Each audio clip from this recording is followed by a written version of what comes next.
പ്രിയപ്പെട്ട വിദ്യാർത്ഥികളെ, ടെക്ടേഴ്സിയുടെ പുതിയൊരു വീഡിയോയിലേക്ക് ഏവർക്കും സ്വാഗതം.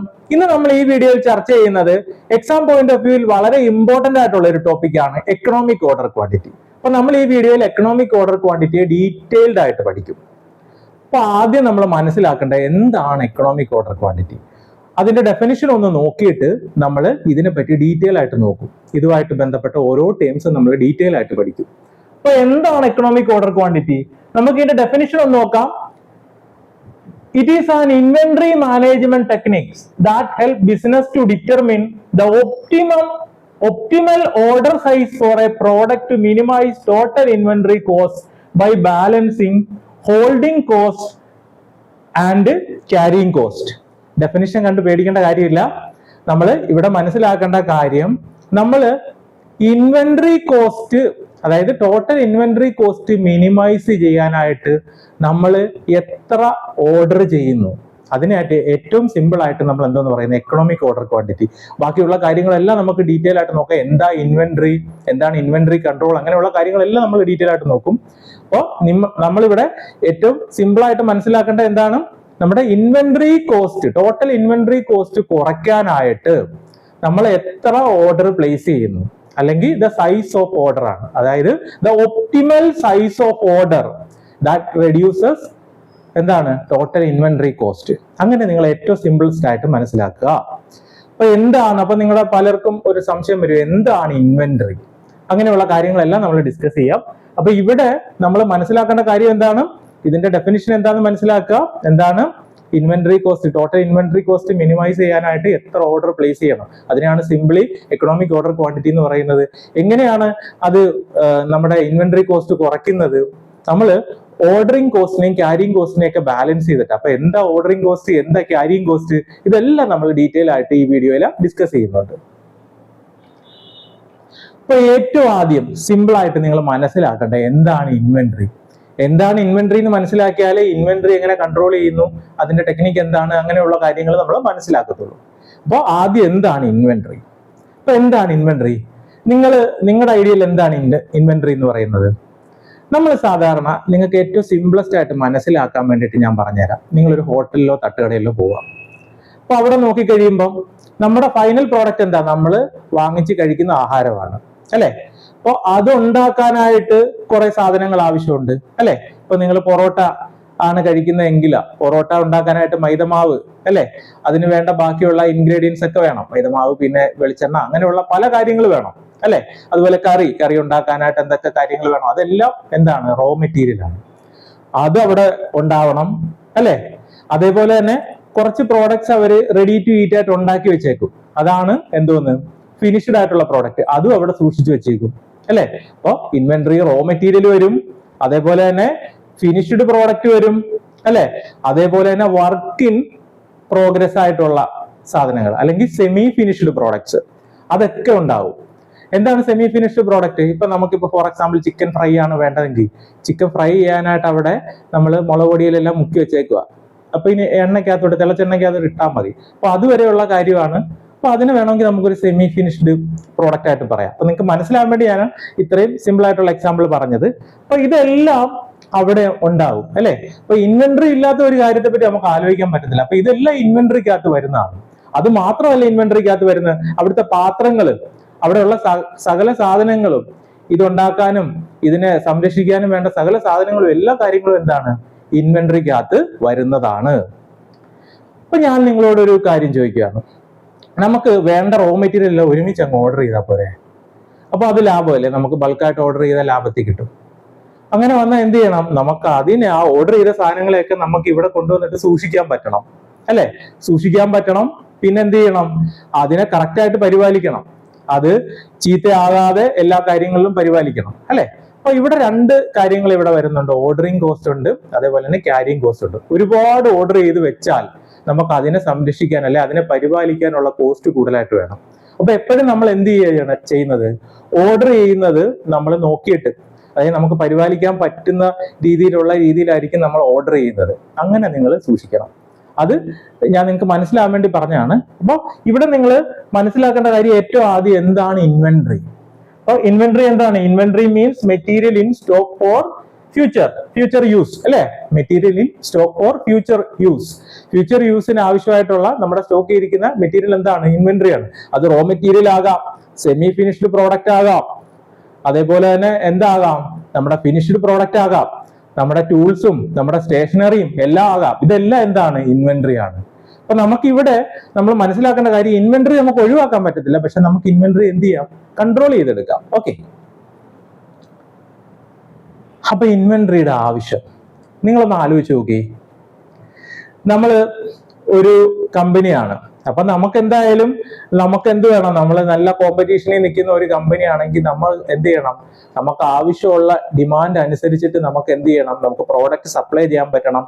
ഈ കോമ്പറ്റീറ്റീവ് ആയിട്ടുള്ള വേൾഡിൽ നമുക്ക് ഏറ്റവും വില കുറച്ച് സപ്ലൈ ചെയ്യാൻ പറ്റണം, ഏറ്റവും ബെറ്റർ ക്വാളിറ്റി സപ്ലൈ ചെയ്യാൻ പറ്റണം അല്ലെ, ഏത് സമയത്ത് നമുക്ക് അത് സപ്ലൈ ചെയ്യാൻ പറ്റണം. അതേപോലെ ചിലപ്പോൾ റോ മെറ്റീരിയലിന്റെ വില കൂടിയിരിക്കും, ആ വില കൂടുതൽ നമ്മളെ അഫക്ട് ചെയ്യാത്ത രീതിയിൽ നമ്മൾ കുറച്ച് കൂടുതൽ നമ്മൾ റോ മെറ്റീരിയൽ കളക്ട് ചെയ്ത് വെച്ചേക്കണം അല്ലെ. അതേപോലെ തന്നെ നമ്മൾ ചിലപ്പോൾ ഡിമാൻഡ്, നമ്മുടെ പ്രോഡക്റ്റിന് നല്ല ഡിമാൻഡ് ഉണ്ടെങ്കിൽ നമ്മൾ ഫിനിഷ്ഡ് പ്രോഡക്റ്റ് നേരത്തെ ഉണ്ടാക്കി വെക്കണം. അപ്പൊ ഇവിടെ എല്ലാ ഇൻവെന്ററി വളരെ ഇമ്പോർട്ടന്റ് ആണ്, അത് നിങ്ങൾ കൃത്യമായിട്ട് മനസ്സിലാക്കുക. അപ്പൊ ഇൻവെന്ററിയുടെ ആവശ്യം കുറെ പോയിന്റ്സ് ആയിട്ട് ഞാൻ ഇവിടെ കൊടുത്തിട്ടുണ്ട്, അത് നിങ്ങൾ വ്യക്തമായിട്ട് ശ്രദ്ധിക്കുക. എന്താണ്? To keep smooth flow of production, അത് വളരെ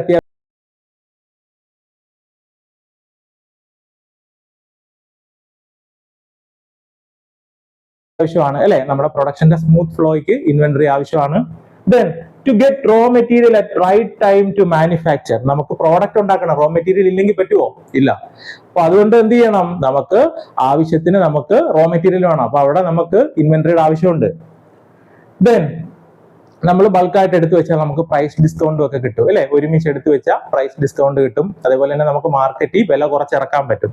അപ്പോൾ മൂന്നാമത്തെ point, to get price discount. Then inventory allows flexibility in production scheduling, നമുക്ക് ഏത് സമയത്തും ഉണ്ടാക്കാം അല്ലെ. അതുപോലെ തന്നെ എത്ര നമുക്ക് പെട്ടെന്ന് ഒരു ഡിമാൻഡ് അനുസരിച്ച് വന്നാലും നമുക്ക് എന്ത് ചെയ്യാൻ പറ്റും? സപ്ലൈ ചെയ്യാൻ പറ്റും. അപ്പൊ നമ്മൾക്ക് ഫ്ലെക്സിബിലിറ്റി ഉണ്ട് അല്ലെ. അപ്പൊ അതും ഇൻവെന്ററിയുടെ ആവശ്യത്തിനകത്ത് വരുന്ന പോയിന്റ്സ് ആണ്. ദെൻ അടുത്തത്, to meet variation of demand അല്ലെ, ഡിമാൻഡിന്റെ വേരിയേഷൻ അനുസരിച്ച് നമുക്ക് സപ്ലൈ ചെയ്യാൻ പറ്റും അല്ലെ. അപ്പൊ അതെല്ലാം എന്താണ്? ഇൻവെന്ററിയുടെ ആവശ്യകതയാണ്. അങ്ങനെ ഉണ്ടെങ്കിൽ, ഇൻവെന്ററി ഉണ്ടെങ്കിൽ നമുക്ക് നമ്മുടെ ആവശ്യത്തിനും നമ്മുടെ കയ്യിൽ പ്രോഡക്റ്റോ റോ മെറ്റീരിയലോ ഒക്കെ ഉണ്ടെങ്കിൽ ഇതെല്ലാം നമുക്ക് സാധ്യമാവത്തുള്ളൂ. ദെൻ അടുത്തത്, to prevent loss of sales, നമുക്ക് ആവശ്യത്തിന് ഡിമാൻഡ് ഉണ്ട്, നമുക്ക് സപ്ലൈ ചെയ്യാൻ പറ്റിയില്ലേ നമ്മുടെ സെയിൽസ് ലോസ് ആയി പോകും അല്ലെ, അവിടെ കോമ്പറ്റീറ്റർ കയറി വരും. അത് കാരണം അതെല്ലാം ഒഴിവാക്കാൻ നമുക്ക് ആവശ്യത്തിന് ഇൻവെന്ററി ഉണ്ടായേ പറ്റുള്ളൂ. Then to safeguard production from non availability of raw materials and sudden increase in price, ഞാൻ നേരത്തെ പറഞ്ഞ പോലെ നമുക്ക് എന്ത് വേണം? റോ മെറ്റീരിയൽ വേണം. നമുക്ക് ചില സമയത്ത് റോ മെറ്റീരിയൽ പെട്ടെന്ന് വില കൂടും. അപ്പൊ വില കൂടുമ്പം നമുക്ക് ചിലപ്പോൾ അത് ഡിമാൻഡ്, അതിന് നല്ല ഡിമാൻഡ് ഉണ്ട്, ചിലപ്പോൾ അത്രയും സപ്ലൈ നമുക്ക് കിട്ടത്തില്ല. അപ്പൊ റോ മെറ്റീരിയൽ നമ്മുടെ ഇല്ലെങ്കിൽ നമുക്ക് പ്രൊഡക്ഷൻ നടത്താൻ പറ്റത്തില്ല. അപ്പൊ എന്ത് ചെയ്യണം? നമ്മുടെ പ്രൊഡക്ഷനെ ഈ റോ മെറ്റീരിയലിന്റെ വിലക്കയറ്റവും വില കൂടുകയും കുറയുകയൊക്കെ ചെയ്യും. അപ്പൊ അതിൽ നിന്ന് നമുക്ക് സേഫ് ഗാർഡ് ചെയ്ത് വെക്കണം. കാര്യം എന്താ? നമ്മൾ കുറച്ച് നേരത്തെ എടുത്തു വെച്ചാൽ നമ്മുടെ ഡിമാൻഡ് അനുസരിച്ച് നമുക്ക് സപ്ലൈ ചെയ്യാൻ പറ്റും. അപ്പൊ നമുക്ക് മാർക്കറ്റിൽ നമുക്ക് ഷോർട്ടേജ് ഇല്ലാതെ പ്രോഡക്റ്റ് കൊടുക്കാൻ പറ്റും. അപ്പോൾ ഈ എല്ലാ കാര്യത്തിനും നമുക്ക് എന്ത് വേണം? നമ്മുടെ ഇൻവെന്ററി അത്യാവശ്യമാണ്. ഇൻവെന്ററി ഒഴിവാക്കാൻ പറ്റത്തില്ല, പക്ഷെ നമുക്ക് ഇൻവെന്ററി കോസ്റ്റിനെ നമുക്ക് എന്ത് ചെയ്യാൻ പറ്റും? മിനിമൈസ് ചെയ്യാം. ഞാൻ ഒരു എക്സാമ്പിൾ പറഞ്ഞുതരാം. നമ്മളൊരു ഹോട്ടലാണെങ്കിൽ, ഹോട്ടലിൽ നമ്മൾ എന്ത് ചെയ്യും? നമ്മൾ കുറെ ഈ റോ മെറ്റീരിയൽ എല്ലാം വെച്ച്, അല്ലെങ്കിൽ അതിന്റെ എന്താണോ ഇൻഗ്രീഡിയൻസ് അതെല്ലാം വെച്ചിട്ട് നമ്മൾ പ്രോഡക്റ്റ് ഉണ്ടാക്കി വെക്കും. കുറെ ഉണ്ടാക്കി വെക്കുവാണ്. അത് കഴിക്കാൻ ആള് വന്നില്ലെങ്കിലോ ആ ഉണ്ടാക്കി വെച്ചത് വേസ്റ്റ് ആണ് അല്ലെ. അതിന് പകരം നമുക്ക് വേണമെങ്കിൽ എന്ത് ചെയ്യാം? ഒരാള് വരുമ്പോ ഓർഡർ എടുത്തിട്ടുണ്ടാക്കിയാൽ മതി അല്ലെ. അപ്പൊ അവിടെ വേണമെങ്കിൽ നമുക്ക് എന്ത് ചെയ്യാം? ഈ ഫിനിഷ്ഡ് പ്രോഡക്റ്റ് കുറെ ഉണ്ടാക്കി വെക്കുന്നത് കുറയ്ക്കാം. അതിനെ പരിപാലിക്കാനായിട്ടുള്ള ഇൻവെന്ററി കോസ്റ്റ് നമുക്ക് കുറയ്ക്കാം അല്ലെ. ഇപ്പൊ സാധാരണ നമ്മളിപ്പോ ജസ്റ്റ് ഇൻ ടൈം എന്നൊക്കെ പറയും. നമ്മൾ ഒരാൾ വരുമ്പോ നമ്മൾ എന്ത് ചെയ്യുക? അത് ഉണ്ടാക്കി കൊടുക്കുക. അങ്ങനെയൊക്കെ വേണമെങ്കിൽ നമുക്ക് ചെയ്യാം അല്ലെ. അപ്പൊ അത് നിങ്ങൾ കൃത്യമായിട്ട് മനസ്സിലാക്കുക. അപ്പൊ ഇൻവെന്ററിയുടെ ആവശ്യകത മനസ്സിലായല്ലോ. ഇൻവെന്ററി ഇല്ലെങ്കിൽ ഒന്നും നടക്കത്തില്ല. നമുക്ക് ഒരു സാധനം സപ്ലൈ ചെയ്യണമെങ്കിൽ, ഇപ്പൊ നമ്മളൊരു ഹോട്ടലാണെങ്കിൽ നമുക്കിപ്പോ ഒരാൾ വന്ന് ആഹാരം കഴിക്കാൻ പറ്റുന്നെങ്കിൽ അയാൾക്ക് അന്നേരം പറഞ്ഞാലും ഉണ്ടാക്കി കൊടുക്കാൻ നമ്മുടെ കാര്യങ്ങളെല്ലാം വേണം അല്ലെ. അപ്പൊ ഇൻവെന്ററി അത്യാവശ്യമാണ്. ഇൻവെന്ററിയെ നമുക്ക് എന്ത് ചെയ്യാൻ പറ്റത്തുള്ളൂ? കൺട്രോൾ ചെയ്യാനേ പറ്റത്തുള്ളൂ. ഇൻവെന്ററി ഇല്ലാതാക്കിയാൽ നമുക്ക് നമ്മുടെ പ്രോഡക്റ്റിനെ ഒന്നും ഡെലിവറി നമുക്കൊന്നും ഇല്ലാതാവും അവിടെ അല്ലെ. അത് നിങ്ങൾ കൃത്യമായിട്ട് മനസ്സിലാക്കുക. അപ്പൊ നിങ്ങൾക്ക് ഇതിനെ ഡീറ്റെയിൽ ആയിട്ട് മനസ്സിലാകാൻ വേണ്ടിയിട്ട് ഞാൻ അതിന്റെ എക്സാമ്പിൾ പറഞ്ഞാണ്. അപ്പോൾ ഹോട്ടലിൽ നോക്കിക്കഴിഞ്ഞാൽ അവിടെ വേണ്ട സാധന സാമഗ്രികളെല്ലാം ഇൻവെന്ററി വരും, പാത്രങ്ങൾ സഹിതം. ഓക്കെ അല്ലേ? അതെല്ലാം ഇൻവെന്ററി വരും. വെളിച്ചെണ്ണ, അവിടെ വേണ്ട മൈദമാവ് എന്ന് വേണ്ട എന്തൊക്കെ സാധനങ്ങളുണ്ടോ അവിടുത്തെ പാത്രങ്ങൾ, എല്ലാ സാധനങ്ങളും ഇൻവെന്ററിക്കകത്ത് വരും. അപ്പൊ ഇൻവെന്ററി ഇല്ലാതെ നമുക്ക് പറ്റത്തില്ല. ഇൻവെന്ററി നമുക്ക് എന്ത് ചെയ്യണം? കൺട്രോൾ ചെയ്യണം, അല്ലെ? കാര്യം എന്താ? അല്ലെങ്കിൽ ഒരുപാട് ഇൻവെന്ററി ആയി കഴിഞ്ഞാൽ എന്താണ്? ചിലപ്പോൾ പ്രോഡക്റ്റ് ചീത്തയായി പോവാം, നമ്മുടെ കോസ്റ്റ് ഒരുപാട് നമുക്ക് നഷ്ടം വരും, അല്ലെ? അത് ഒഴിവാക്കാനായിട്ട് നമുക്ക് ഇൻവെന്ററി കൺട്രോൾ ചെയ്യണം. അപ്പൊ ഇൻവെന്ററിയുടെ ടൈപ്സുകൾ ഞാൻ ആദ്യം പറഞ്ഞാല് റോ മെറ്റീരിയൽ ഇൻവെന്ററി, നമുക്ക് ആവശ്യമായിട്ടുള്ള റോ മെറ്റീരിയൽ, അതിന് ഇൻവെന്ററി സൂക്ഷിക്കുന്ന റോ മെറ്റീരിയൽ ഇൻവെന്ററി. ദെൻ അടുത്തത്, അതായത് ഒരു കമ്പനിയില ചിലപ്പോൾ നമ്മളൊരു കാറ് ഉണ്ടാക്കുന്ന കമ്പനിയാണ്, നമ്മൾ കുറെ പാർട്സ് വാങ്ങിച്ച് അസംബിൾ ചെയ്തിട്ടാണ് കാർ ഉണ്ടാക്കുന്നത്. അപ്പൊ സ്പെയർ പാർട്സ്, അല്ലെ? അതിൽ കുറെ സ്പെയർ പാർട്സ്, ഫിനിഷ്ഡ് ഗുഡ്സ് പലതും ഒക്കെ വരും. ഇതെല്ലാം കൂടെ അസംബിൾ ചെയ്തിട്ടായിരിക്കും ഞാൻ ഇത് ഉണ്ടാക്കുന്നതെങ്കിൽ അതൊക്കെ എന്റെ ഇൻവെന്ററി സൂക്ഷിച്ചിരിക്കണം, അല്ലെ? അത് ബോട്ട് ഔട്ട് പാർട്സ് ആണ്, അല്ലെ? അങ്ങനെയുള്ള ഇൻവെന്ററി ഉണ്ട്. Then WIP, work in progress. Work in progress എന്ന് പറഞ്ഞാൽ എന്താ? ഫോർ എക്സാമ്പിൾ, ഞാൻ ചെയ്തുകൊണ്ടിരിക്കുന്ന സാധനം കംപ്ലീറ്റ് ആയില്ല, അത് നമുക്ക് ഇൻവെന്ററി സൂക്ഷിച്ചു വെക്കേണ്ടി വരും. അതായത് അതിന്റെ പ്രോസസ്സിങ് കംപ്ലീറ്റ് ആയത് ഫിനിഷ്ഡ് പ്രോഡക്റ്റ് ആക്കിയില്ല, ആ പ്രോസസ്സ് ചെയ്തുകൊണ്ടിരിക്കുന്ന സമയം അതിനെ നമ്മൾ സൂക്ഷിക്കണം. അതാണ് എന്തോന്ന്? Work in process, WIP. അപ്പൊ അത് മനസ്സിലായി. ഇനി ഫിനിഷ്ഡ് ഗുഡ്സ് ഇൻവെന്ററി, അതായത് നമ്മൾ റെഡി ടു സെൽ ആയിട്ടിരിക്കുന്ന സാധനം, അത് പോകുന്നത് വരെ നമ്മൾ സൂക്ഷിക്കണം, അല്ലെ? പുറത്ത് മാർക്കറ്റിലോട്ട് പോകുന്ന വരെ സൂക്ഷിക്കണം. അപ്പൊ അതും എന്താണ്? ഇൻവെന്ററിയുടെ ഒരു ടൈപ്പാണ്.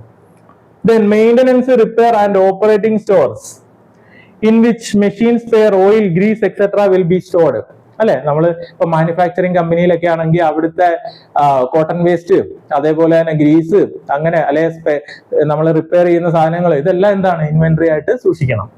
ഓക്കെ. ദെൻ അടുത്തത് ടൂൾസ് ഇൻവെന്ററി. നമ്മൾ പ്രോഡക്റ്റിനെ മാനുഫാക്ചർ ചെയ്യാനായിട്ട് നമ്മൾ ടൂൾസ് ഒക്കെ യൂസ് ചെയ്യും, അതും എല്ലാം ഇൻവെന്ററിയിൽ വേണം, അല്ലേ? അപ്പോൾ അതെല്ലാം ഇൻവെന്ററിയുടെ ടൈപ്സിനകത്ത് വരുന്നതാണ്. ഇതെല്ലാം ഇൻവെന്ററി ഓരോ സാധനങ്ങളെയും അതിൻ്റെതായിട്ടുള്ള രീതിയിൽ നമ്മൾ സൂക്ഷിച്ചു വെക്കണം. ഓക്കെ, അപ്പൊ അത് നിങ്ങൾ കൃത്യമായിട്ട് മനസ്സിലാക്കണം. ദെൻ മിസലേനിയസ് ഇൻവെന്ററി, നമുക്കറിയാം സ്റ്റേഷനറി ഐറ്റം. നമ്മളിപ്പോ ഒരു നട്ട് ആൻഡ് ബോൾട്ട് ഉണ്ടാക്കുന്ന കമ്പനിയാണ്, പക്ഷെ നമുക്ക് അവിടെ പേപ്പർ വർക്കും കാര്യങ്ങളൊക്കെ ഉണ്ട്, നമ്മുടെ സ്റ്റേഷനറി ആയിട്ടുള്ള കുറെ കാര്യങ്ങൾ കാണും, അല്ലെ? അതും എല്ലാം എന്താണ്? ഇൻവെന്ററി വരുന്നതാണ്. അപ്പൊ അതും ഒരു ടൈപ്പ് ഓഫ് ഇൻവെന്ററി ആണ്. അത് നിങ്ങൾ കൃത്യമായിട്ട് മനസ്സിലാക്കണം. ഇനിയാണ് നമ്മൾ ഇൻവെന്ററിയിലുള്ള കുറച്ചുകൂടെ കാര്യങ്ങൾ വ്യക്തമായിട്ട് മനസ്സിലാകുന്നത്. ഇപ്പൊ ഇൻവെന്ററി എന്താണെന്ന് നിങ്ങൾ സിംപ്ലസ്റ്റ് ആയിട്ടൊന്ന് മനസ്സിലാക്കി വെക്കുക. ഞാൻ ഈ പറഞ്ഞ കാര്യത്തിന് സിംപ്ലസ്റ്റ് ആയിട്ടൊന്ന് മനസ്സിലാക്കി വെക്കുക. ദെൻ അടുത്തത് ഇൻവെന്ററി ആയിട്ട് ബന്ധപ്പെട്ടിരിക്കുന്ന കോസ്റ്റുകൾ. ആദ്യത്തത് purchase cost or production cost. അപ്പൊ നിങ്ങൾ ഇവിടെ മനസ്സിലാക്കേണ്ട കാര്യം, എനിക്ക് ഒരു വർഷത്തേക്ക് 10,000 യൂണിറ്റ് ആവശ്യമുണ്ട്, ഒരു യൂണിറ്റിന് 10 രൂപ വെച്ചാൽ. അപ്പൊ ഞാൻ എന്ത് ചെയ്തു? ഈ 10,000 യൂണിറ്റ് വാങ്ങിക്കാനായിട്ട് 10 രൂപ വെച്ച് എത്രയായി? 1,00,000 രൂപയായി. അപ്പൊ ആ 1,00,000 രൂപ എടുത്ത് ഈ 10,000 യൂണിറ്റ് വാങ്ങുമ്പോൾ അത് അതിന്റെ പർച്ചേസ് കോസ്റ്റ് എന്ന് പറയും. മനസ്സിലായില്ലേ? അപ്പൊ പർച്ചേസ് കോസ്റ്റ് എന്ന് പറഞ്ഞാൽ ഓരോ പ്രോഡക്റ്റിനും എത്ര രൂപ വെച്ച് അതിനെ വാങ്ങിക്കാൻ വേണം, അല്ലെ? അപ്പൊ എന്താണ് purchase cost or production cost എന്ന് പറയുന്നത്? Money value of an item is its purchase cost. അത് വാങ്ങിക്കേണ്ട അതിന്റെ മണി വാല്യൂവിനെയാണ് പർച്ചേസ് കോസ്റ്റ് എന്ന് പറയുന്നത്. അപ്പൊ എനിക്ക് ഒരു വർഷത്തേക്ക് 10,000 യൂണിറ്റ് വേണം, ഓരോ യൂണിറ്റിനും 10 രൂപ വെച്ച് വേണം. അപ്പൊ ടോട്ടൽ പർച്ചേസ് കോസ്റ്റ് എത്രയാണ്? 1,00,000 രൂപ. അപ്പൊ നിങ്ങൾ ചിന്തിക്കേണ്ട ഒരു കാര്യമുണ്ട്, ഈ എക്കണോമിക് ഓർഡർ ക്വാണ്ടിറ്റി ആയിട്ട് നിങ്ങൾ ചിന്തിക്കേണ്ട ഒരു കാര്യമുണ്ട്. ഈ 10,000 യൂണിറ്റ് ഒറ്റവട്ടമാണ് ഞാൻ ഓർഡർ ചെയ്യുന്നതെങ്കിൽ എനിക്ക് നല്ലതാണ്. കാര്യം എന്താ? ഓർഡറിന്റെ സൈസ് കൂട്ടി, അല്ലെ? ഒറ്റവട്ടം, അതായത് ഓർഡർ ചെയ്യുന്ന തവണ കുറച്ചു. ഒറ്റവട്ടമാണെങ്കിൽ എനിക്ക് എന്താണ്? എനിക്ക് നല്ല ലാഭത്തിന്, അല്ലെങ്കിൽ എനിക്ക് ഓർഡറിങ് കോസ്റ്റ്, അതായത് ഓർഡർ ചെയ്യാനായിട്ടുള്ള കോസ്റ്റ് കുറച്ചായി, അല്ലെ? ഒരു വർഷത്തേക്കുള്ള ഓർഡറിങ് കോസ്റ്റ് ഒറ്റയടിക്ക് ഞാൻ ഓർഡർ ചെയ്യുവാണെങ്കിൽ എന്താണ്? ഓർഡറിങ് കോസ്റ്റ് കുറയും. ഓർഡറിങ് കോസ്റ്റ് എന്താണെന്ന് ഡീറ്റെയിൽ ആയിട്ട് നമ്മളിപ്പോ നോക്കാൻ പോകുന്നുണ്ട്, അത് നിങ്ങൾ മനസ്സിലാക്കുക. അപ്പൊ ഇവിടെ ഞാൻ ഈ 10,000 പ്രോഡക്റ്റ് എന്നുള്ളത് 10 തവണയായിട്ട് വാങ്ങിക്കുമെന്ന് വിചാരിച്ചോ. ഈ 10 തവണയായിട്ട് വാങ്ങിച്ചു കഴിഞ്ഞാൽ എന്ത് പറ്റും? 10 തവണ ഓർഡർ ചെയ്യണം, അല്ലെ? ഓർഡർ ചെയ്ത് ഈ ഐറ്റം വരണം, അതിന്റെ ട്രാൻസ്പോർട്ടേഷൻ, അതുമായിട്ട് ബന്ധപ്പെട്ട ക്ലറിക്കൽ വർക്ക്, ഇതെല്ലാം ഓർഡറിങ് കോസ്റ്റ് വരും. അപ്പൊ എന്ത് പറ്റും? ഈ പർച്ചേസിന്റെ ഫ്രീക്വൻസി, അല്ലെങ്കിൽ എത്ര തവണ പർച്ചേസ് ചെയ്യുന്നു എന്ന് നോക്കിക്കഴിഞ്ഞാൽ, കൂടുതൽ തവണ പർച്ചേസ് ചെയ്താൽ ഓർഡറിങ് കോസ്റ്റ് കൂടും. അത് നിങ്ങൾ കൃത്യമായിട്ട് മനസ്സിലാക്കുക. അപ്പൊ ഇവിടെ നിങ്ങൾ മനസ്സിലാക്കേണ്ട കാര്യം, കൂടുതൽ തവണ പർച്ചേസ് ചെയ്താൽ ഓർഡറിംഗ് കോസ്റ്റ് കൂടും. അത് കൃത്യമായിട്ട് മനസ്സിലാക്കുക. അതേപോലെ തന്നെ സൈസ് ഓഫ് ഓർഡർ കൂടുതലാണെങ്കിൽ എന്താണ്, ഓർഡറിംഗ് കോസ്റ്റ് കുറയും.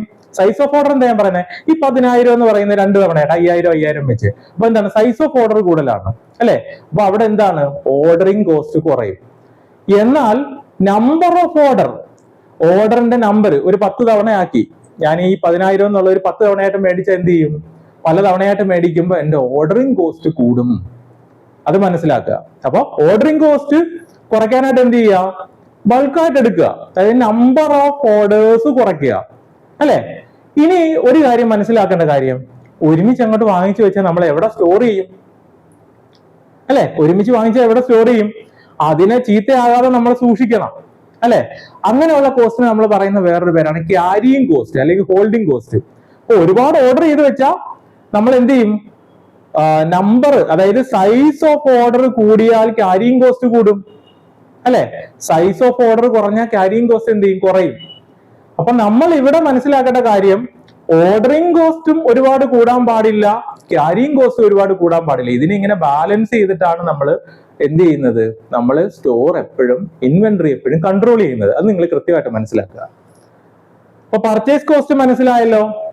അടുത്തതാണ് നമ്മൾ പറയാൻ പോകുന്നത് ഓർഡറിംഗ് കോസ്റ്റ്. അതിന്റെ വേറെ പേരുകൾ നോക്കിക്കോണം. Procurement cost, replenishment cost, acquisition cost. ഇതെല്ലാം എന്താണ്, ഓർഡറിംഗ് കോസ്റ്റാ. എന്താ ഓർഡറിംഗ് കോസ്റ്റ് എന്ന് പറഞ്ഞാലാ, ഒരു ഐറ്റത്തിനെ ഇൻവെന്ററിയിലേക്ക് ഓർഡർ ചെയ്യാനായിട്ട് ഓർഡർ ചെയ്ത ആ ഐറ്റം ഇൻവെന്ററി വരുന്നത് വരെ അതിൽ മുടക്കുന്ന പൈസയാണ് നമ്മൾ എന്തോന്ന് പറയുന്നത്, ഓർഡറിംഗ് കോസ്റ്റ് എന്ന് പറയുന്നത്. അപ്പൊ അതിനകത്ത് എന്തൊക്കെ വരും, ഇവിടെ നിങ്ങൾ അതിന്റെ ഡെഫിനിഷൻ നോക്കിക്കണം. It is the cost spend on getting an item into inventory. Inventory വരുന്നത് വരെ അതേ ചെലവാക്കുന്ന പൈസയാണ് എന്തോന്ന്, ഓർഡറിംഗ് കോസ്റ്റ്. അപ്പൊ അവിടെ എന്തൊക്കെ വരും, this accounts the cost from calling for quotations till getting the item into the inventory or stock. അതായത് ഇതിന്റെ ഓർഡർ ക്ഷണിക്കുമ്പോൾ, ഇത് ഓർഡർ ക്ഷണിക്കുമ്പോൾ നമുക്കറിയാം കമ്പനിയിലൊക്കെ സ്റ്റാൻഡേർഡ് പ്രൊസീജിയർ എന്താ, പല കൊട്ടേഷൻസ് ക്ഷണിക്കും. അതിനകത്ത് അവർക്ക് കമ്പനിക്ക് താല്പര്യമുള്ള, അതായത് കോസ്റ്റ് ഏതാണോ കുറവ് അതെല്ലാം നോക്കിയിട്ട് അവര് ഒരു ഓർഡർ ആയിരിക്കും എടുക്കുന്നത്. അപ്പൊ ആ കൊട്ടേഷൻ ക്ഷണിക്കുന്നതിന് ക്ലറിക്കൽ വർക്കുകളുണ്ട്. അപ്പൊ അവിടെ കൊട്ടേഷൻ ക്ഷണിക്കുന്നത് തൊട്ട് ആ ഐറ്റം ഇവിടെ നമ്മുടെ ഇൻവെന്ററിയിൽ എത്തുന്നത് വരെ നമ്മൾ മുടക്കുന്ന പൈസയാണ് ഓർഡറിംഗ് കോസ്റ്റ്. അപ്പൊ നമ്മൾ ഓർഡറിംഗ് കോസ്റ്റ് ഓർഡർ ചെയ്യുമ്പോൾ നമ്മൾ ശ്രദ്ധിക്കുക, സൈസ് ഓഫ് ഓർഡറും നമ്പർ ഓഫ് ഓർഡറും നമ്മൾ ശ്രദ്ധിക്കണം. കാര്യം എന്താ, ഒരുപാട് സൈസ് എടുത്തു വെച്ചാൽ നമുക്ക് ഓർഡറിംഗ് കോസ്റ്റ് കുറയും അല്ലെ, ഒരു വർഷത്തെ ഓർഡറിംഗ് കോസ്റ്റ് കുറയും. എന്നാൽ ഒരുപാട് നമ്പർ ഓഫ് ഓർഡേഴ്സ് ആണെങ്കിൽ അതൊരു 10 തവണയാക്കി എന്ത് ചെയ്യും, നമ്മുടെ ഓർഡറിംഗ് കോസ്റ്റ് കൂടും. കാര്യം എന്താ, അതിനകത്ത് കുറെ കാര്യങ്ങൾ കൂടെ വരുന്നുണ്ട്. എന്തൊക്കെയാണ്, ഓർഡറിംഗ് കോസ്റ്റിനകത്ത് കുറെ കാര്യങ്ങൾ, ഇത് പർച്ചേസ് ചെയ്യാനായിട്ടുള്ള പൈസ അല്ലെ, അതായത് പർച്ചേസിങ്, അതിനകത്ത് വരുന്ന അഡ്മിനിസ്ട്രേറ്റീവ് വർക്ക്, ക്ലറിക്കൽ വർക്ക് അല്ലെ, അതേപോലെ തന്നെ clerical cost associated with requisition of quotation, placing the purchase order, follow up and receipt of material. ഇതെല്ലാം എന്തിനകത്ത് വരുന്നതാണ്, പർച്ചേസിങ്ങിനകത്ത്, പർച്ചേസ് കോസ്റ്റിലെ ഓർഡർ ചെയ്യാനായിട്ട് വരുന്ന കോസ്റ്റ് വരുന്നതാണ്. അപ്പൊ ഓർഡർ ചെയ്യാനായിട്ടുള്ള കോസ്റ്റിൽ എന്തൊക്കെ വരും, പർച്ചേസിങ് വരും. ദെൻ ഇൻസ്പെക്ഷൻ, നമ്മുടെ ഐറ്റം ഇവിടെ വരുമ്പോൾ നമ്മൾ എല്ലാം കറക്റ്റ് ആണോ, എല്ലാ കാര്യങ്ങളും ഇൻസ്പെക്ട് ചെയ്യുന്നത്, അത് ഇൻവെന്ററി വരുന്നത് വരെ നമ്മൾ അതേ മുടക്കുന്ന പൈസ എല്ലാം ഓർഡറിംഗ് കോസ്റ്റ് ആണ്. അപ്പൊ inspection, the cost associated with checking the quality and quantity of incoming material into the inventory is called inspection cost. It also involves the cost of maintaining the records of receipt. ഇത് ഇവിടെ വരുമ്പോൾ നമ്മളത് അതിനെ record ചെയ്യും അല്ലെ, നമുക്ക് ബുക്കൊക്കെ കാണും അല്ലെ, ബുക്ക് കീപ്പിംഗ് ഒക്കെ സാധാരണ ചെയ്യുന്നത് അല്ലെ. അപ്പൊ അതിന്റെ കോസ്റ്റ് വരെ ഇതിനകത്ത് ഉൾപ്പെടും. അപ്പൊ എന്തൊക്കെയാണ്, പർച്ചേസിംഗ് കോസ്റ്റ് ഉണ്ട്, ഇൻസ്പെക്ഷൻ ഉണ്ട്. ഇൻസ്പെക്ഷനകത്ത് അതിന്റെ ക്വാളിറ്റിയും ക്വാണ്ടിറ്റിയും ഒക്കെ നമ്മൾ ഇൻസ്പെക്ട് ചെയ്യും. അത് കൂടാതെ അത് റെക്കോർഡ് ചെയ്യുന്ന അതിന് വേണ്ട കോസ്റ്റ് എല്ലാം ഇതിനകത്ത് ഉൾപ്പെടും. ദെൻ അതിന്റെ അക്കൗണ്ടിങ് കോസ്റ്റ്. അക്കൗണ്ടിങ് എന്ന് പറഞ്ഞാൽ എന്താ, the cost associated with checking the supply of മെറ്റീരിയലിന്റെ സപ്ലൈ ചെക്ക് ചെയ്യുന്നത്, against the purchase order, making payment and maintaining the records purchase അല്ലെ. എന്താണ് അതിന് പേയ്മെന്റ് ചെയ്യുക, purchase order, making the payment and maintaining the records of purchase. പർച്ചേസിന്റെ record keep ചെയ്യുന്ന വരെയുള്ള cost എന്തിനകത്ത് വരുന്നതാണ്, അക്കൗണ്ടിങ്ങിനകത്ത് വരുന്നതാണ് അല്ലെ. അപ്പൊ ഇപ്പൊ നമ്മൾ എന്തൊക്കെ പഠിച്ചു? ഓർഡറിംഗ് കോസ്റ്റിൽ എന്തൊക്കെ വരും? ഓർഡറിംഗ് കോസ്റ്റില് പർച്ചേസിംഗ് കോസ്റ്റ് വരും അല്ലെ? ഓർഡറിംഗ് കോസ്റ്റ് എന്തൊക്കെ ഉൾപ്പെടും? പർച്ചേസിംഗ് വരും, ഇൻസ്പെക്ഷൻ വരും, അതിന്റെ അടുത്തത് അക്കൗണ്ടിങ് വരും, ദെൻ അടുത്തത് ട്രാൻസ്പോർട്ടേഷൻ കോസ്റ്റ്. അപ്പൊ ട്രാൻസ്പോർട്ടേഷൻ കോസ്റ്റ് ഈ ഓർഡർ ഇവിടെ പ്ലേസ് ചെയ്യുമ്പോൾ ഇവിടെ വരും, നമ്മൾ അറിയാം വെഹിക്കിൾസിലൊക്കെ ക്യാരി ചെയ്തായിരിക്കും വരുന്നത്, അതിന് വേണ്ട ട്രാൻസ്പോർട്ടേഷൻ കോസ്റ്റ് അല്ലെ? The cost associated with transportation of product from supplier place to inventory, നമ്മുടെ ഇൻവെന്ററി വരുന്ന വരെയുള്ള ട്രാൻസ്പോർട്ടേഷൻ കോസ്റ്റ്. അപ്പോഴാ ഓർഡറിംഗ് കോസ്റ്റ് മനസ്സിലായല്ലോ. അപ്പൊ നമ്മൾ മനസ്സിലാക്കേണ്ട കാര്യം, ഇവിടെ ഓർഡർ ചെയ്യുമ്പോൾ നമ്മൾ മനസ്സിലാക്കേണ്ട കാര്യം, നമ്പർ ഓഫ് ഓർഡേഴ്സ് കുറച്ച് നമ്മൾ എന്ത് ചെയ്യണം? സൈസ് ഓഫ് ഓർഡർ കൂട്ടിയാൽ നമുക്ക് ഓർഡറിംഗ് കോസ്റ്റ് കുറയ്ക്കാം. പക്ഷേ നമുക്ക് അങ്ങനെ ചെയ്താൽ അടുത്ത ഒരു പ്രശ്നമുണ്ട്. നമുക്ക് ഇതെല്ലാം ഇവിടെ കൊണ്ടുവന്ന് സ്റ്റോർ ചെയ്ത് ഇതിനെ ക്യാരി ചെയ്യുന്ന കോസ്റ്റ് നമുക്ക് എന്ത് ചെയ്യും? കൂടും. അത് കാരണം നമ്മൾ എപ്പോഴും ഓർഡർ ചെയ്യുമ്പോൾ നമ്മൾ നോക്കിയാണ് ഓർഡർ ചെയ്യുന്നത്. ഒരുപാട് എമൗണ്ട് ഒരുമിച്ച് അങ്ങ് ഓർഡർ ചെയ്യുകയല്ല, നമ്മൾ നോക്കിയിട്ട്. എന്നാൽ ഒരുപാട് കുറയാനും പാടില്ല. ഒരുപാട് നമ്പർ ഓഫ് ഓർഡേഴ്സ് വന്ന, അതായത് ഓർഡർ ചെയ്യുന്നതിന്റെ ഫ്രീക്വൻസി കൂടിക്കഴിഞ്ഞാൽ നമ്മുടെ ഓർഡറിംഗ് കോസ്റ്റ് കൂടും. കാര്യം ഓർഡറിംഗ് കോസ്റ്റിനകത്ത് എന്തൊക്കെ വരുന്നുണ്ട്? അത് പർച്ചേസ് ചെയ്യാനായിട്ടുള്ള ഓർഡറിംഗ് കോസ്റ്റിനകത്ത് എന്തൊക്കെ വരുന്നുണ്ട്? പർച്ചേസ് ചെയ്യാനായിട്ടുള്ള കോസ്റ്റ് വരുന്നുണ്ട്, ഇൻസ്പെക്ഷൻ വരുന്നുണ്ട്, അക്കൗണ്ടിങ് വരുന്നുണ്ട്, ട്രാൻസ്പോർട്ടേഷൻ വരുന്നുണ്ട്. അപ്പൊ അതെല്ലാം മിനിമം ആക്കാൻ വേണ്ടിയിട്ട് നമ്മൾ എന്താ ചെയ്യുന്നത്? നമ്പർ ഓഫ് ഓർഡേഴ്സ് അല്ലെങ്കിൽ ഓർഡറിംഗ് ഫ്രീക്വൻസി നമ്മൾ കുറയ്ക്കും. ഓക്കെ, ദെൻ ഇനി അടുത്തതാണ് inventory carrying cost or holding cost. എന്താണ് inventory carrying cost or holding cost? The cost associated with the holding of particular level of inventory or stock. This depends on the amount of holding and the period of holding the stock. നമ്മളെ ഇൻവെന്ററിയിലോട്ട് ഒരു product വന്നു, അല്ലെങ്കിൽ ഇൻവെന്ററിയിലോട്ട് product വന്നു. ആ പ്രോഡക്റ്റിനെ ചീത്തയാകാതെ അല്ലെ, അത് നശിക്കാതെ അതിനെ പരിപാലിക്കാനായിട്ടുള്ള കോസ്റ്റിനെയാണ് നമ്മൾ എന്തെന്ന് പറയുന്നത്?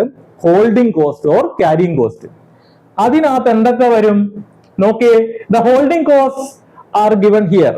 സാധാരണ വരുന്ന holding cost rent and electricity. നമ്മൾ ഇതിനെ ഒരു സ്റ്റോർ റൂമിലോ അല്ലെങ്കിൽ ഗോഡൌണിലോ ആണ് കീപ്പ് ചെയ്യുന്നതെങ്കിൽ അതിന്റെ റെന്റ്, അതിന്റെ ഇലക്ട്രിസിറ്റി ചാർജ് അല്ലെ. ഇനി നമ്മളിപ്പം മിൽക്ക് പോലൊക്കെയുള്ള ഐറ്റം ആണെങ്കിൽ, ഇപ്പൊ നമ്മുടെ കയ്യിലെ കവർ പാല് പോലുള്ള കാര്യങ്ങളൊക്കെയാണ് വരുന്നതെങ്കിൽ ഒന്ന് ആലോചിച്ച് നോക്കിയേ, അത് സൂക്ഷിച്ചു വെക്കണം ചീത്തയാകാതെ അല്ലെ. അപ്പൊ അതിനെന്ത് വേണം? ഇലക്ട്രിസിറ്റി അങ്ങനെയുള്ള കാര്യങ്ങൾ വേണം അല്ലെ. നമുക്ക് കോൾഡ് സ്റ്റോറേജ് വെക്കേണ്ടി വരും. അപ്പൊ അങ്ങനെയൊക്കെയുള്ള കാര്യങ്ങൾ. അതേപോലെ തന്നെ ഹാൻഡ്ലിംഗ് കോസ്റ്റ്, അത് ചീത്തയാകാതെ സൂക്ഷിക്കണം. Then insurance for the stock, depreciation and taxes.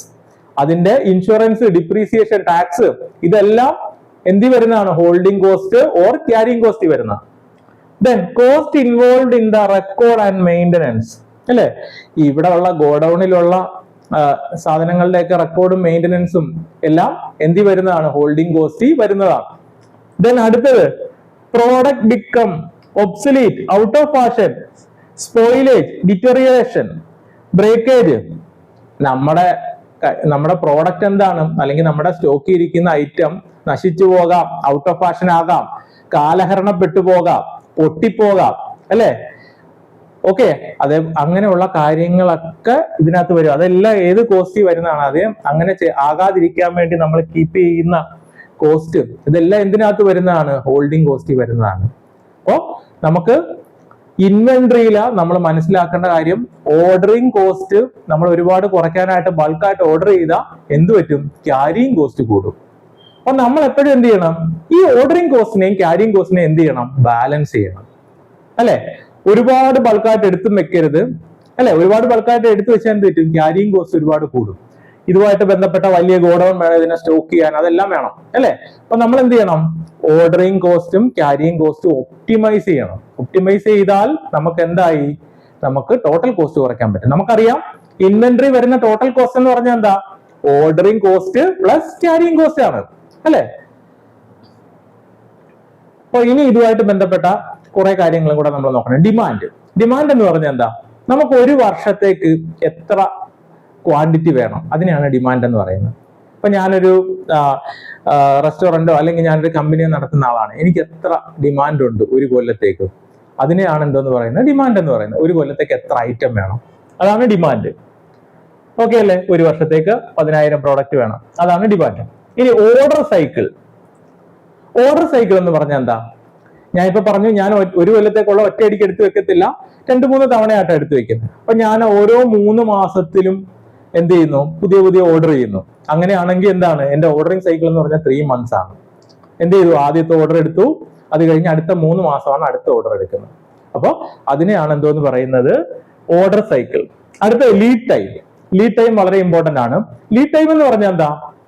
നമ്മൾ ഒരു ഓർഡർ കൊടുത്തു, ഓർഡറിന് റിക്വസ്റ്റ് കൊടുത്തു. അതായത് നമ്മൾ ഐറ്റം ഓർഡർ ചെയ്തിട്ട് അത് വരാൻ, ഇൻവെന്ററിയിലേക്ക് വരാൻ എടുക്കുന്ന ടൈമിനെയാണ് ഓർഡർ ചെയ്ത് തൊട്ട് അത് ഇൻവെന്ററിയിലേക്ക് എത്താൻ വരെ എടുത്ത സമയത്തിനാണ് എന്തെന്ന് പറയുന്നത്? ലീഡ് ടൈം എന്ന് പറയുന്നത്. ഓക്കെ, ലീഡ് ടൈം എപ്പോഴും മിനിമം ആയിരിക്കണം കേട്ടോ, അത് നിങ്ങൾ ഓർത്ത് വെക്കണം. ഓർഡർ പ്ലേസ് ചെയ്ത് കഴിഞ്ഞ് ആ ഓർഡർ അല്ലെങ്കിൽ ആ ഐറ്റം നമ്മുടെ ഇൻവെന്ററിയിൽ എത്താനായിട്ടുള്ള ടൈമിനെയാണ് നമ്മൾ എന്താന്ന് പറയുന്നത്? ലീഡ് ടൈം എന്ന് പറയുന്നത്. ദെൻ അടുത്തത് inventory turn over. Inventory turn over എന്ന് പറഞ്ഞാൽ ഞാൻ എന്ത് ചെയ്യുന്നു? ഓരോ ഇൻവെന്ററിയും കറക്റ്റ് ആയിട്ട് പ്രോപ്പർ ആയിട്ട് യൂട്ടിലൈസ് വരിക. 2 മാസത്തിൽ ഒരിക്കൽ എന്റെ ഇൻവെന്ററി തീർന്നുകൊണ്ടിരിക്കുക. അങ്ങനെയാണെങ്കിൽ ഒരു വർഷത്തിൽ ഞാൻ എന്ത് ചെയ്തു? 6 തവണ ഓർഡർ ചെയ്തു. അപ്പൊ എന്റെ ഇൻവെന്ററി ടേൺ ഓവർ എത്രയാണെന്ന് ചോദിച്ചാൽ 6 per year ആണ്.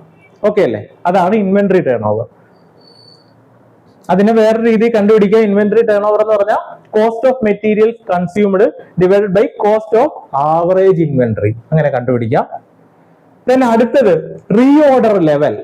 റീഓർഡർ ലെവൽ എന്ന് പറഞ്ഞാൽ നമ്മൾ മനസ്സിലാക്കിയിരിക്കേണ്ട കാര്യം, നമ്മുടെ സ്റ്റോക്കിൽ അല്ലെ നമ്മുടെ ഇൻവെന്ററി ഉണ്ട്, ഈ ഇൻവെന്ററി കംപ്ലീറ്റ് തീർന്നിട്ടാണോ നമ്മൾ അടുത്ത് ഓർഡർ ചെയ്യുന്നത്? അങ്ങനെയാണെങ്കിൽ അതിനിടയ്ക്ക് നമുക്ക് എന്തെങ്കിലും പ്രൊഡ്യൂസ് ചെയ്യാനുണ്ടെങ്കിൽ നമുക്ക് പറ്റത്തില്ല. കാര്യം അല്ലെങ്കിൽ കൊള്ളാൻ ലീഡ് ടൈം ഇല്ലാതാവണം അല്ലെ? അപ്പൊ നമ്മൾ മനസ്സിലാക്കേണ്ട കാര്യം, ഇൻവെന്ററി തീരുന്നതിന് മുമ്പേ, അതായത് നമ്മുടെ കയ്യിലുള്ള ഇൻവെന്ററി തീരുന്നതിന് മുമ്പേ നമ്മൾ എന്ത് ചെയ്യും? അടുത്ത ഇത് ഓർഡർ ചെയ്യും അല്ലെ? അടുത്ത ഓർഡർ പ്ലേസ് ചെയ്യും. അപ്പൊ നമ്മൾ മനസ്സിലാക്കേണ്ട കാര്യം, ഇൻവെന്ററിയിൽ എത്ര ആവുമ്പോഴാണ് നമ്മൾ അടുത്ത ഓർഡർ പ്ലേസ് ചെയ്യുന്നത്? അതിനെയാണ് എന്തോന്ന് പറയുന്നത്? Reorder level. അതായത് നമ്മുടെ കയ്യിൽ ഇപ്പൊ നമ്മൾ ആദ്യം 10,000 ഐറ്റം എടുത്തു വെച്ചു. നമ്മൾ ഈ 10,000 തീർന്നു കഴിയുമ്പോഴല്ല നമ്മൾ എന്ത് ചെയ്യുന്നത്? അടുത്ത 10,000 ഓർഡർ ചെയ്യുന്നത്. നമ്മൾ എന്ത് ചെയ്യും? നമ്മുടെ കയ്യിൽ ഒരു 9,000 തീർന്നു, ഒരു 1000 എണ്ണം ഇരിക്കുമ്പോൾ തന്നെ നമ്മൾ എന്ത് ചെയ്യും? അടുത്ത ഓർഡർ പ്ലേസ് ചെയ്യും. അപ്പൊ അതിനെയാണ് എന്തോന്ന് പറയുന്നത്? റീഓർഡർ ലെവൽ അല്ലെ? റീഓർഡർ ലെവൽ എന്ന് പറഞ്ഞാൽ എന്താ? It is the point at which reorder action is initiated. The stock level reaches this point is known as എന്താണ്? ROL. അപ്പൊ നമ്മൾ മനസ്സിലാക്കേണ്ട കാര്യം, റീഓർഡർ ലെവൽ എന്ന് പറഞ്ഞാൽ എന്താ? നമ്മുടെ ഇൻവെന്ററി തീരുന്നതിന് മുമ്പേ ഏത് എണ്ണം വരുമ്പോഴാണോ നമ്മൾ എന്ത് ചെയ്യുന്നത്? അടുത്ത ഓർഡർ ചെയ്യുന്നത്, അടുത്ത ഓർഡർ പ്ലേസ് ചെയ്യുന്നത്. അതിനെയാണ് എന്തെന്ന് പറയുന്നത്? Reorder level. ഒരിക്കലും നമ്മുടെ കയ്യിലിരിക്കുന്ന കംപ്ലീറ്റ് സാധനം തീർന്നു കഴിയുമ്പോഴല്ല നമ്മൾ അടുത്ത ഓർഡർ ചെയ്യുന്നത് അല്ലെ? എത്രയോ എത്തിയപ്പോൾ നമ്മൾ എന്ത് ചെയ്തു? അടുത്ത ഓർഡർ ചെയ്തു. അടുത്തതാണ് റീഓർഡർ ക്വാണ്ടിറ്റി. റീഓർഡർ ക്വാണ്ടിറ്റി എന്ന് പറഞ്ഞാൽ എന്താ? നമ്മള് റീഓർഡർ ചെയ്യുമ്പോൾ എത്ര സൈസ് അല്ലെ എത്ര എണ്ണം വാങ്ങിച്ചു, അതിനെയാണ് എന്തോന്ന് പറയുന്നത്? Reorder quantity. സാധാരണ നമ്മൾ റീഓർഡർ ക്വാണ്ടിറ്റി എത്രയായിട്ടാണ് നമ്മൾ റീഓർഡർ ചെയ്യുന്നത്? എക്കണോമിക് ഓർഡർ ക്വാണ്ടിറ്റി ആയിട്ടാണ്. കാര്യം എന്താ? നമ്മൾ റീഓർഡർ ചെയ്യുന്നതിന്റെ സൈസ് എത്രയാന്ന് ചോദിച്ചാൽ എന്താണ്? നമ്മൾ റീഓർഡർ ചെയ്യുമ്പോൾ നമ്മൾ അവിടെ ശ്രദ്ധിക്കേണ്ട കാര്യം എന്താ? ടോട്ടൽ കോസ്റ്റ് കുറയ്ക്കണം. ടോട്ടൽ കോസ്റ്റ് കുറയ്ക്കണമെങ്കിൽ എന്ത് വേണം? നമുക്ക് എന്ത് വേണം? ഓർഡറിംഗ് കോസ്റ്റ് ഒപ്റ്റിമൈസ് ചെയ്യണം. അതേപോലെ തന്നെ ക്യാരിയിങ് കോസ്റ്റ് ഒപ്റ്റിമൈസ് ചെയ്യണം. അപ്പൊ അത് നോക്കിയിട്ട് അത് രണ്ടും ഒപ്റ്റിമൈസ് ചെയ്ത് ടോട്ടൽ കോസ്റ്റ് മിനിമം വരുന്ന ഒരു എണ്ണം ആയിരിക്കും നമ്മൾ എന്ത് ചെയ്യുന്നത്? ഓർഡർ ചെയ്യുന്നത് അല്ലെ? അപ്പൊ അതാണ് നമ്മുടെ റീഓർഡർ ക്വാണ്ടിറ്റി. നോർമലി എല്ലാവരും റീഓർഡർ ക്വാണ്ടിറ്റി എന്താണ്? എക്കണോമിക് ഓർഡർ ക്വാണ്ടിറ്റി ആണ് നമ്മൾ റീഓർഡർ ചെയ്യുന്നത്. മനസ്സിലായില്ലേ? റീഓർഡർ ക്വാണ്ടിറ്റി എന്ന് പറഞ്ഞാൽ എന്താ? എത്ര എണ്ണം നമ്മൾ ഓർഡർ ചെയ്തു അല്ലെ? ആ ഓർഡർ ചെയ്യുന്നത് എന്തായിരിക്കും? നമ്മൾ എക്കണോമിക് ഓർഡർ ക്വാണ്ടിറ്റി ആയിട്ടുള്ള ഐറ്റം ആണ് ഓർഡർ ചെയ്യുന്നത്. മനസ്സിലായോ? അതായത് നമ്മൾ എക്കണോമിക് ഓർഡർ ക്വാണ്ടിറ്റി കണ്ടുപിടിക്കും. ആ ക്വാണ്ടിറ്റി ആയിരിക്കും നമ്മൾ എന്ത് ചെയ്യുന്നത്? റീഓർഡർ ചെയ്യുന്ന ക്വാണ്ടിറ്റി അല്ലെ? എന്നാലേ നമ്മുടെ എന്ത് വരത്തുള്ളൂ? ടോട്ടൽ ഇൻവെന്ററി കോസ്റ്റ് മിനിമം വരത്തുള്ളൂ. അപ്പൊ ഇനി എക്കണോമിക് ഓർഡർ ക്വാണ്ടിറ്റിയെ പറ്റി നമ്മൾ ഡീറ്റെയിൽ ആയിട്ട് നോക്കാം. എന്താണ് economic quantity? Economic order quantity. അപ്പൊ എക്കണോമിക് ഓർഡർ ക്വാണ്ടിറ്റി ഞാൻ പറഞ്ഞു, നമ്മൾ എന്താണ്? ബാലൻസ് ചെയ്യാണ്. എന്തിനേക്കാണ്? ഓർഡറിംഗ് കോസ്റ്റ്, അതേപോലെ തന്നെ ക്യാരിയിങ് കോസ്റ്റ്. അപ്പൊ ഞാനിവിടെ നിങ്ങൾക്ക് തുടങ്ങിയപ്പോ തന്നെ പറഞ്ഞു തന്ന കാര്യം എന്താണ്? ഓർഡറിംഗ് കോസ്റ്റ് നമുക്ക് എന്ത് ചെയ്യാൻ പറ്റും? ഓർഡറിംഗ് കോസ്റ്റ് കുറയ്ക്കാം. എങ്ങനെയാണ്? നമ്പർ ഓഫ് ഓർഡേഴ്സ് കുറച്ചാൽ മതി. അതായത് ഓർഡർ ചെയ്യുന്ന ഫ്രീക്വൻസി കുറച്ചാൽ മതി അല്ലെ? ഒരുമിച്ച് എടുത്താൽ നമുക്ക് ഓർഡറിംഗ് കോസ്റ്റ് എന്ത് ചെയ്യാം? കുറയ്ക്കാം. കാര്യം എന്താ, ഒരു വർഷത്തേക്കുള്ള കാര്യമാണ് ഞാൻ പറയുന്നത്. ഓർഡറിംഗ് കോസ്റ്റ് വേണേൽ കുറയ്ക്കാം, പക്ഷെ ഓർഡറിംഗ് കോസ്റ്റ് കുറച്ചാൽ എന്ത് പറ്റും? ക്യാരിയിങ് കോസ്റ്റ് കൂടും അല്ലെ? അത്രയും ഐറ്റത്തിനെ ചിലപ്പോൾ ക്യാരി ചെയ്യാൻ ഈ ഓർഡറിംഗ് കോസ്റ്റ് നമ്മൾ അവിടെ സേവ് ചെയ്യുന്ന പൈസയെക്കാളും കൂടുതൽ വേണ്ടി വരും അല്ലെ? അതിനുള്ള സംവിധാനം ചിലപ്പോൾ നമ്മുടെ കയ്യിൽ ഉണ്ടാവണമെന്നില്ല. അപ്പൊ ഓർഡറിംഗ് കോസ്റ്റ് നമുക്ക് ഒരുപാട് കുറയ്ക്കാൻ പറ്റത്തില്ല അല്ലെ? അതേപോലെ തന്നെ ക്യാരിയിങ് കോസ്റ്റിനെ നമുക്ക് ഒരുപാട് കുറയ്ക്കാൻ പറ്റത്തില്ല. ഒരുപാട് ഓർഡർ, അതായത് ഒരുപാട് ഫ്രീക്വന്റ് ആയിട്ട് ഓർഡർ എടുക്കുകയാണെങ്കിൽ നമുക്ക് എന്ത് ചെയ്യാം? ക്യാരിയിങ് കോസ്റ്റിനെ നമുക്ക് കുറയ്ക്കാം. പക്ഷെ അതും നമുക്ക് അങ്ങനെ വെച്ച് നോക്കുമ്പോൾ എന്താണ്, ഒരുപാട് തവണ ഓർഡർ എടുക്കേണ്ടി വരും. അപ്പോൾ ഓർഡറിംഗ് കോസ്റ്റ് കൂടും. അപ്പൊ നമുക്ക് ഇതിനെ ഒന്ന് ഒപ്റ്റിമൈസ് ചെയ്യണം. ഒപ്റ്റിമൈസ് ചെയ്താലേ നമുക്ക് എന്ത് ചെയ്യാൻ പറ്റത്തുള്ളൂ? ഇതിനെ ബാലൻസ് ചെയ്ത് ഓർഡറിംഗ് കോസ്റ്റിനെയും ക്യാരിയിങ് കോസ്റ്റിനെയും ബാലൻസ് ചെയ്ത് ടോട്ടൽ കോസ്റ്റിനെ എന്താക്കാൻ പറ്റത്തുള്ളൂ?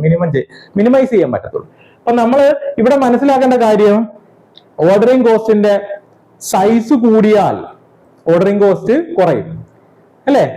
നമ്പർ ഓഫ് ഓർഡേഴ്സ് കൂടിയാൽ ഓർഡറിംഗ് കോസ്റ്റിന്റെ അളവ് എന്ത് ചെയ്യും? അല്ലെ ഓർഡറിംഗ് കോസ്റ്റ് എന്ത് ചെയ്യും? കൂടും. അപ്പൊ സൈസ് കൂട്ടിയാൽ ഓർഡറിംഗ് കോസ്റ്റ് കുറയും. നമ്പർ കൂട്ടിയാൽ, അല്ലെങ്കിൽ അത് ഓർഡർ ചെയ്യുന്ന നമ്പർ കൂട്ടിയാൽ എന്ത് ചെയ്യും? ഓർഡറിംഗ് കോസ്റ്റ് എന്ത് ചെയ്യും? കൂടും. അത് നിങ്ങൾ കൃത്യമായിട്ട് മനസ്സിലാക്കുക. ദെൻ ക്യാരിയിങ് കോസ്റ്റിന്റെ കാര്യം അതുപോലെ തന്നെയാണ്. ക്യാരിയിങ് കോസ്റ്റിന്റെ നമുക്ക് എന്ത് ചെയ്യാം? നമ്പർ ഓഫ് ഓർഡേഴ്സ് കൂട്ടിയാൽ അല്ലെ, അതായത് പല തവണയായിട്ട് വാങ്ങിച്ചാൽ ക്യാരിയിങ് കോസ്റ്റ് കുറയ്ക്കാം. പക്ഷെ അങ്ങനെ നമ്മൾ കുറച്ചാൽ ഓർഡറിംഗ് കോസ്റ്റ് കൂടും. ദെൻ നമ്പർ ഓഫ് ഓർഡേഴ്സ് കുറച്ചാൽ അല്ലെ, അതായത് ഓർഡർ ചെയ്യുന്നതിന്റെ തവണ കുറച്ചാൽ ക്യാരിയിങ് കോസ്റ്റ് കൂടും. അത് നിങ്ങൾ കൃത്യമായിട്ട് മനസ്സിലാക്കുക. അപ്പോ എക്കണോമിക് ഓർഡർ ക്വാണ്ടിറ്റി എന്ന് പറഞ്ഞാൽ എന്താ? ഇതിനെ ബാലൻസ് ചെയ്ത് നമ്മൾ ഒപ്റ്റിമം ആക്കും അല്ലെ? അതായത് നമ്മൾ ഓർഡറിംഗ് കോസ്റ്റിനെയും ക്യാരിയിങ് കോസ്റ്റിനെയും നോക്കിയിട്ട് ഒപ്റ്റിമൈസ് ചെയ്യും. ഒപ്റ്റിമൈസ് ചെയ്തിട്ട് നമ്മൾ ടോട്ടൽ കോസ്റ്റിനെ മിനിമം ആക്കാൻ നോക്കും. എങ്ങനെയാണ് നോക്കുന്നത്? നമുക്കറിയാം ടോട്ടൽ കോസ്റ്റ് എന്ന് പറഞ്ഞാൽ എന്താ? ടോട്ടൽ ഇൻവെന്ററി കോസ്റ്റ് എന്ന് പറഞ്ഞാൽ എന്താ? Ordering cost plus carrying cost. നിങ്ങൾക്ക് ഈ ഗ്രാഫ് നോക്കുമ്പോൾ മനസ്സിലാവും. ഇതാ, ഇത് ഞാൻ ആനുവൽ കോസ്റ്റാ, ഒരു വർഷം വരുന്ന കോസ്റ്റാ. ഇത് ഓർഡറിംഗ് ക്വാണ്ടിറ്റി ആണെന്ന് നിങ്ങൾ മനസ്സിലാക്കുക. ക്വാണ്ടിറ്റി ആണ് ഞാൻ എക്സ് ആക്സിസിൽ എടുത്തിരിക്കുന്നതെന്ന് വിചാരിച്ചു. ഞാൻ എന്ത് ചെയ്യാണ്? ക്വാണ്ടിറ്റി കൂട്ടി വരുവാണെങ്കിൽ എന്ത് പറ്റും? ഓർഡറിംഗ് കോസ്റ്റ് കുറഞ്ഞു. ആദ്യം ക്വാണ്ടിറ്റി കുറവായപ്പോ ഓർഡറിംഗ് കോസ്റ്റ് എന്തായിരുന്നു? കൂടുതലാണ് അല്ലെ? കോസ്റ്റ് കൂടി. അങ്ങനെ ഞാൻ ക്വാണ്ടിറ്റി എന്ത് ചെയ്തു? കൂട്ടി വന്നപ്പോ ഓർഡറിംഗ് കോസ്റ്റ് ഇങ്ങനെ കുറഞ്ഞു വന്നു. പക്ഷെ ഒരുപാട് കുറയ്ക്കാൻ പറ്റത്തില്ല. ക്യാരിയിങ് കോസ്റ്റ് എന്ത് ചെയ്യും? കൂടും. അപ്പൊ ആ സമയം തന്നെ എന്ത് ചെയ്തു? ആ ക്യാരിയിങ് കോസ്റ്റ് ഞാനിന്ന് കമ്പ്യൂട്ട് ചെയ്ത് കഴിഞ്ഞാൽ ഈ ഓർഡറിംഗ് കോസ്റ്റ് കൂടുന്ന അനുസരിച്ചിട്ട് ക്യാരിയിങ് കോസ്റ്റ് കൂടി വരിക. അപ്പൊ ക്യാരിയിങ് കോസ്റ്റിനെയും കൂട്ടാൻ പറ്റത്തില്ല അല്ലെ? ഓർഡറിംഗ് കോസ്റ്റിനെ ഒരുപാട് കുറച്ചാൽ ക്യാരിയിങ് കോസ്റ്റ് എന്ത് ചെയ്യും? ഓർഡറിംഗ് കോസ്റ്റിനെ ഒരുപാട് കുറച്ചാൽ ക്യാരിയിങ് കോസ്റ്റ് എന്ത് ചെയ്യും? ക്യാരിയിങ് കോസ്റ്റ് കൂടും. അപ്പോഴാ ഇവിടെ മനസ്സിലാക്കേണ്ട കാര്യം, ഞാൻ എന്ത് ചെയ്തു? നമ്പർ ഓഫ് ഓർഡേഴ്സ്, അതായത് ഞാൻ എന്ത് ചെയ്തു? ഓർഡർ ചെയ്യുന്ന ക്വാണ്ടിറ്റി കൂട്ടിയപ്പോൾ എന്ത് ചെയ്തു? ഓർഡറിംഗ് കോസ്റ്റ് കുറഞ്ഞു വന്നു. ഒരുപാട് കുറച്ച് കഴിയുമ്പോഴത്തേക്ക് എന്ത് പറ്റി? ക്യാരിയിങ് കോസ്റ്റ് ഭയങ്കരമായിട്ട് കൂടി. അപ്പൊ നമുക്ക് എന്ത് ചെയ്യണം? ഇതിനെ ഒപ്റ്റിമൈസ് ചെയ്യണം. അപ്പൊ നമ്മൾ എന്ത് ചെയ്തു? ഓർഡറിംഗ് കോസ്റ്റും ക്യാരിയിങ് കോസ്റ്റുമായിട്ട് ഒരുമിച്ചെടുത്ത കോസ്റ്റ് ഞാനിവിടെ വരയ്ക്കുക. ടോട്ടൽ കോസ്റ്റ്, അതായത് ഇവിടുത്തെ ഓർഡറിംഗ് കോസ്റ്റ് എടുത്തു, അവിടുത്തെ ക്യാരിയിങ് കോസ്റ്റ് എടുത്തു, രണ്ടും കൂടെ കൂട്ടിയിട്ട് ഞാൻ ടോട്ടൽ കോസ്റ്റ് ലൈൻ വരച്ചു. ഇതിനോടൊപ്പം തന്നെ ഇങ്ങനെ വരച്ചു. അപ്പൊ എന്ത് ചെയ്തു? ഇത് രണ്ടും മീറ്റ് ചെയ്ത ഈ പോയിന്റിൽ ഞാൻ ഇവിടെ ഒന്ന് പ്രൊജക്ട് ചെയ്ത് നോക്കിയേ. ആ പോയിന്റിൽ വന്നപ്പോൾ എന്ത് ചെയ്തു? ടോട്ടൽ കോസ്റ്റ് എന്ന് പറയുന്ന സംഭവം ഏറ്റവും മിനിമം ആയി. അപ്പൊ ടോട്ടൽ കോസ്റ്റ് എന്ന് പറയുന്ന ഏറ്റവും മിനിമം ആയത് എത്ര സൈസിൽ ഓർഡർ പ്ലേസ് ചെയ്തപ്പോഴാണ്? അതിനെയാണ് എന്തോന്ന് പറയുന്നത്? എക്കണോമിക് ഓർഡർ ക്വാണ്ടിറ്റി എന്ന് പറയുന്നത്. മനസ്സിലായോ? അപ്പൊ ഏത് സൈസിൽ ഓർഡർ ചെയ്തപ്പോഴാണോ എന്ത് ചെയ്തത്? ഓർഡറിംഗ് കോസ്റ്റും ക്യാരിയിങ് കോസ്റ്റും ഒപ്റ്റിമത്തിൽ എത്തി ടോട്ടൽ കോസ്റ്റ് എന്തായത്? മിനിമം ആയത്. ആ ക്വാണ്ടിറ്റിയാണ് നമ്മൾ എന്തോന്ന് പറയുന്നത്? എക്കണോമിക് ഓർഡർ ക്വാണ്ടിറ്റി എന്ന് പറയുന്നത്. അപ്പൊ ഈ എക്കണോമിക് ഓർഡർ ക്വാണ്ടിറ്റി നമ്മൾ കമ്പ്യൂട്ട് ചെയ്തിട്ട് അത്രയും ക്വാണ്ടിറ്റി ആയിരിക്കും നമ്മൾ എന്ത് ചെയ്യുന്നത്? ഒരു തവണ നമ്മൾ എന്ത് ചെയ്യുന്നത്? ഓർഡർ ചെയ്യുന്നത്. അത് നിങ്ങൾ കൃത്യമായിട്ട് മനസ്സിലാക്കി. ഇപ്പൊ എക്കണോമിക് ഓർഡർ ക്വാണ്ടിറ്റി മനസ്സിലായല്ലോ? വേണമെങ്കിൽ ഞാൻ ഒന്നുകൂടെ പറഞ്ഞുതരാം. അപ്പൊ എക്കണോമിക് ഓർഡർ ക്വാണ്ടിറ്റി കമ്പ്യൂട്ട് ചെയ്യുന്നതിനുള്ള ഇക്വേഷൻ വളരെ ഇമ്പോർട്ടന്റ് ആണ്. എക്കണോമിക് ഓർഡർ ക്വാണ്ടിറ്റി ഒന്നെങ്കിൽ തിയറിയിൽ നിന്ന് ക്വസ്റ്റ്യൻ ചോദിക്കാം, അല്ലെങ്കിൽ ഇതുമായിട്ട് ബന്ധപ്പെട്ട ഇക്വേഷൻ, അതുമായിട്ട് ബന്ധപ്പെട്ട റിലേഷൻഷിപ്പ്, അങ്ങനെയൊക്കെ ഉള്ള പല കാര്യങ്ങൾ ചോദിക്കാം, പ്രോബ്ലം ചോദിക്കാം. അപ്പൊ ഇതിന്റെ ഇക്വേഷൻ മനസ്സിലാക്കുക. എക്കണോമിക് ഓർഡർ ക്വാണ്ടിറ്റി എങ്ങനെയാണ് കമ്പ്യൂട്ട് ചെയ്യുന്നത്? Square root of 2 ds by h, എല്ലാം റൂട്ടിനകത്താണ് കേട്ടോ. Square root of 2ds/h. അപ്പൊ അതിനകത്ത് EOQ എന്ന് പറഞ്ഞ എക്കണോമിക് ഓർഡർ ക്വാണ്ടിറ്റി ആണ്. D എന്ന് പറഞ്ഞാൽ എന്താ? Annual demand. എത്ര ആനുവൽ ഡിമാൻഡ് ഉണ്ട്, അത് നമ്പർ ആണ്, നമ്പറിലാണ് പറയുന്നത്. ദെൻ S എന്ന് പറഞ്ഞാൽ എന്താ? Ordering cost per order. ഒരു ഓർഡറിന് എത്ര ഓർഡറിംഗ് കോസ്റ്റ് വരും, ordering cost per order. Then H എന്ന് പറഞ്ഞാലോ holding cost per unit per year. അതായത് ഒരു യൂണിറ്റിന് എത്ര ഹോൾഡിംഗ് കോസ്റ്റ് ഒരു ഇയറിൽ വരും, അതിനെയാണ് എന്തോന്ന് പറയുന്നത്? H എന്ന് പറയുന്നത്. അപ്പൊ അത് കണ്ടുപിടിക്കാനുള്ള ഇക്വേഷൻ മനസ്സിലായല്ലോ. ഓക്കെ, അപ്പൊ അതാണ് നമുക്ക് എക്കണോമിക് ഓർഡർ ക്വാണ്ടിറ്റി പഠിക്കാനുള്ളത്. അപ്പൊ ഇതിനകത്ത് ഞാൻ ഒരു സമ്മറി പറഞ്ഞു കഴിഞ്ഞാൽ ആദ്യം എക്കണോമിക് ഓർഡർ ക്വാണ്ടിറ്റി എന്താന്ന് മനസ്സിലാക്കണം അല്ലെ? എക്കണോമിക് ഓർഡർ ക്വാണ്ടിറ്റി എന്ന് പറഞ്ഞാൽ എന്താ?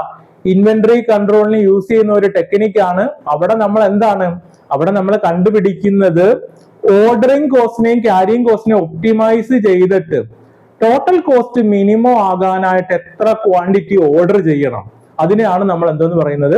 എക്കണോമിക് ഓർഡർ ക്വാണ്ടിറ്റി എന്ന് പറയുന്നത്. അത് കമ്പ്യൂട്ട് ചെയ്യാനുള്ള ഇക്വേഷൻസും നമ്മൾ പഠിച്ചു വെക്കുക. ഇതുമായിട്ട് റിലേറ്റ് ചെയ്തിട്ടുള്ള പ്രോബ്ലം ഒക്കെ ചോദിക്കും. അത് വരുന്ന ക്ലാസ്സുകളിൽ നമ്മൾ ഡിസ്കസ് ചെയ്യുന്നതായിരിക്കും.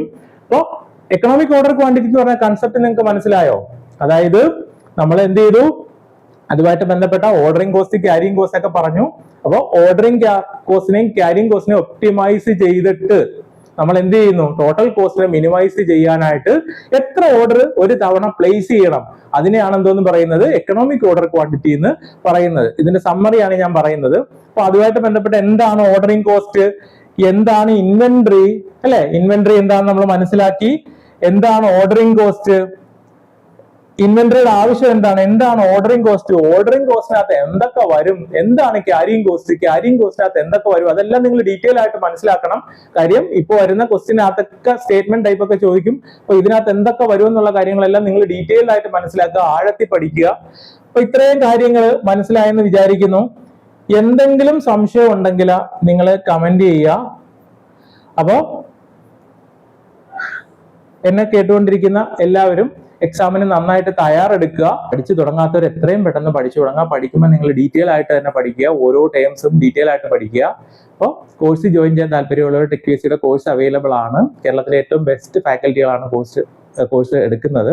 അപ്പോൾ ഏറ്റവും ബെസ്റ്റ് ക്ലാസ് ആണ് അവൈലബിൾ ആയിട്ടുള്ള, ഏറ്റവും ബെസ്റ്റ് ക്ലാസ് ആണ്, ഏറ്റവും റീസണബിൾ ആയിട്ടുള്ള പ്രൈസിൽ കിട്ടുന്നത്. ഇനി ഇതിന് തയ്യാറെടുക്കുന്ന ആൾക്കാർ, നിങ്ങളെ സ്വന്തമായിട്ട് തയ്യാറെടുക്കുന്ന ആൾക്കാരാണെങ്കിൽ സ്വന്തമായിട്ട് നിങ്ങൾക്ക് ഒരു സ്ട്രാറ്റജി, സ്റ്റഡി പ്ലാൻ ഒക്കെ വെച്ചിട്ട് എത്രയും പെട്ടെന്ന് പഠിച്ചു തുടങ്ങാം. അതുകൊണ്ട് എത്രയും പെട്ടെന്ന് പഠിച്ചു തുടങ്ങാം. ഈ എക്സാമിന് തയ്യാറെടുക്കുന്ന എല്ലാവർക്കും ടെക് PSCയുടെ വിജയാശംസ.